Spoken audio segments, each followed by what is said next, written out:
Hi everyone, कैसे आप सब लोग। वेलकम बैक टू ई विद्यार्थी। मैं हूं Mitali and I welcome you all in this today's session. ठीक है, सो हम लोग शुरुआत करते हैं। मैं एक्साइटेड थोड़ी सी इसलिए हूँ, या फिर मैं आपसे बहुत ऐसा होता है ना कि चलिए अब ये खत्म होने वाला है, ऑलमोस्ट हमारा सिलेबस अब खत्म हो गया है तो हमारा मिलना कम हो जाएगा, है ना। तो बस वो एक याद वाली वजह से मैं आपको थोड़ा सा ज़्यादा अच्छे से आज चाहती हूँ हम लोग बात करें, हम लोग अच्छे से पढ़ें। सो चलिए आगे बढ़ते हैं। और now it's time to start with the last questions left for the same exercise. हम चैप्टर नंबर 15 के क्वेश्चंस कर रहे हैं and now we have to start with question number 7। चलिए, so what are the benefits of cattle farming? Cattle farming के benefits क्या हैं? ऑलरेडी इससे पहले वाला वीडियो आपने देखा होगा, तो वहां पर हमने समझा है कि किस तरीके से एनिमल हस्बेंड्री के एक बहुत इंपॉर्टेंट फैक्टर है जिसमें कि कैटल फार्मिंग को ध्यान दिया जाता है। ठीक है, तो अब यहाँ पर हमसे उसके बेनिफिट्स पूछे गए हैं। सो अगर मैं बात करती हूँ बेनिफिट्स की, तो सबसे पहले तो इम्पॉर्टेंट ये आता है कि क्वांटिटी ऑफ मिल्क, यानी कि डेयरी प्रोडक्ट्स और मिल्क का जो प्रोडक्शन है वो बहुत इंपॉर्टेंट है कैटल फार्मिंग में। फिर बात आती है ड्रॉट लेबर। ड्रॉट लेबर वो वाले एनिमल्स हो गए हैं जो कि आपके मिल्च नहीं है, यानी कि जो दूध नहीं देंगे, but on the other hand वो आपको देते हैं हेल्प किसमें? एग्रीकल्चर वर्क में, लेबर में, है ना, काटिंग में, इन सब में वो आपको हेल्प करते हैं। So they are again very essential. Last आता है new variety that are resistant to diseases. अगर हमें कोई एक ऐसी वेराइटी चाहिए जिसको बीमारियां नहीं हो रही हैं, तो हम वहां पर क्या करवाते हैं? उनकी क्रॉस ब्रीडिंग कराते हैं, सो दैट कि अगर मेरे पास एक ब्राउन स्विस है, यानी कि एक फॉरेन काउ है और एक इंडियन काउ है, तो मैं उसको ब्रीड करवाऊंगी सो दैट कि मेरे पास एक ऐसा वैरायटी आ सके, एक ऐसी ब्रीड आ सके जिसके पास वो ट्रेड्स हों जो कि हमें चाहिए हो, जिसको बीमारी ना हो, जिसकी अंदर दूध देने की क्षमता भी हो, लैक्टेशन पीरियड उसका अच्छा हो, लंबा हो ड्यूरेशन उसका, और साथ ही साथ वो एग्रीकल्चर में भी काम आ सके। तो ऐसे भी ब्रीड्स हम चाहते हैं प्रोड्यूस करवाना, है ना। तो ये सब चीज़ें हम कैटल फार्मिंग में करते हैं। ठीक है, चलिए नेक्स्ट देखते हैं। For the increasing production what is the common in poultry, fishery and bee keeping में। देखिए इसमें क्या है, पोल्ट्री में या बी कीपिंग में या फिर आपकी जो फिशरी है उसमें वो कॉमन फैक्टर्स क्या है जिसका हमें ध्यान रखना पड़ता है। So first of all the common factor for the increasing production, बढ़ती जनसंख्या के साथ जो इनकी प्रोडक्शन इंक्रीज हो रही है उसमें हमें कुछ 2 से 3 फैक्टर्स का ध्यान रखना होता है। एक होता है इनकी हेल्थ, है ना।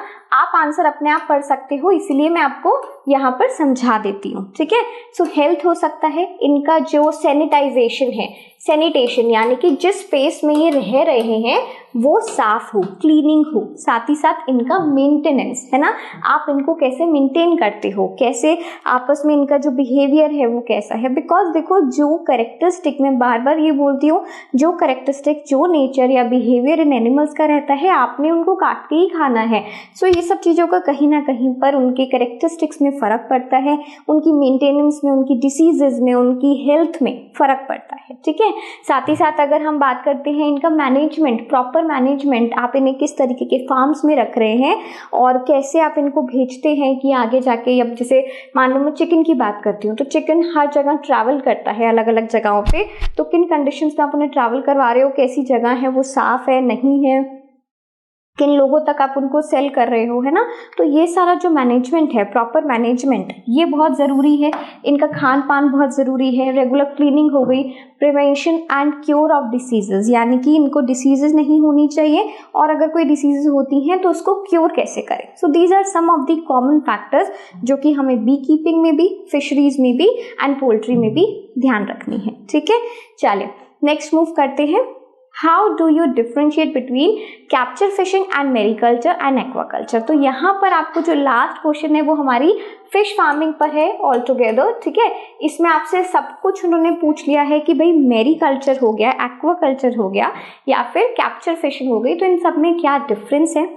ऑल्सो मैं आपको एक बात बता देती हूँ, जो हमने इन टेक्स्ट क्वेश्चन करे हैं उसमें क्वेश्चन हमने ऐसा किया है जिसमें कि हमने capture fishing and your composite fishing उसको बहुत अच्छे से समझा है, आंसर क्वेश्चन भी हमने किया है, प्लस चैप्टर के वक्त पे भी हमने उसको बहुत अच्छे से समझा है, तो दैट इज़ वेरी इंपॉर्टेंट। आप उसको ध्यान रखें, उसको इम्पॉर्टेंट मार्क करें और उसको अच्छे से पढ़ें भी, ठीक है। चलिए, सो मैं यहाँ पे स्टार्ट करती हूँ with the capture fishing. Capture fishing आपको पता है नेचुरल रिसोर्सेज क्या हो गए, आपका समुद्र हो गया। इनसे आपने जब अपनी फिशेस को कैप्चर किया है नेट के थ्रू, है ना, मरीन हो गया, फ्रेश वाटर हो गया, कुछ भी ले लो, इस तरीके को हम क्या बोलते हैं, कैप्चर फिशिंग बोलते हैं। मैरीकल्चर क्या होता है, मैरीकल्चर वो फिशेस का कल्चरिंग है या फिर फार्मिंग है जो कि मरीन फिशेस होती हैं, जो कि अगेन आपको कहाँ से मिल रही हैं, समुद्र से मिल रही हैं, ठीक है ना। यहाँ पर मैं रिवर भी लिख देती हूँ, यहाँ पर पर्टिकुलरली मैं रिवर भी लिख देती हूँ, ठीक है।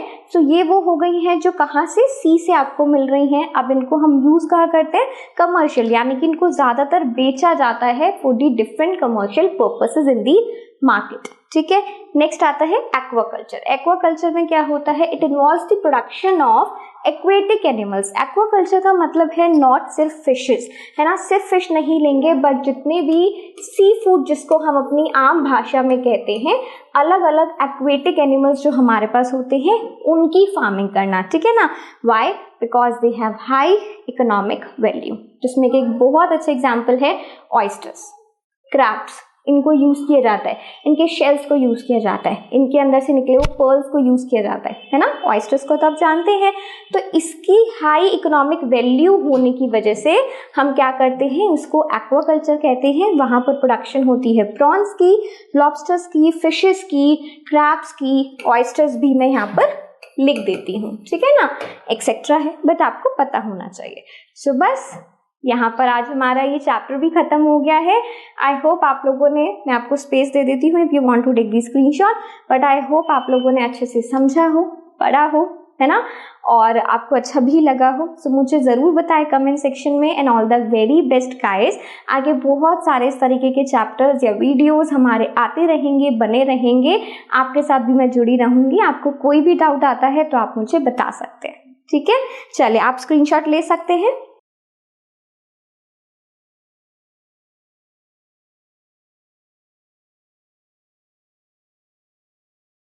सो मैंने आपके सामने आपके सारे क्वेश्चंस को एक बार ला दिया है। I hope it helps to you guys. चलिए, तो अब आपसे अलविदा लेते हैं, मिलेंगे आप लोगों से फिर से नए वीडियोस के साथ, नए चैप्टर्स के साथ। तब तक के लिए everyone please take care and bye bye.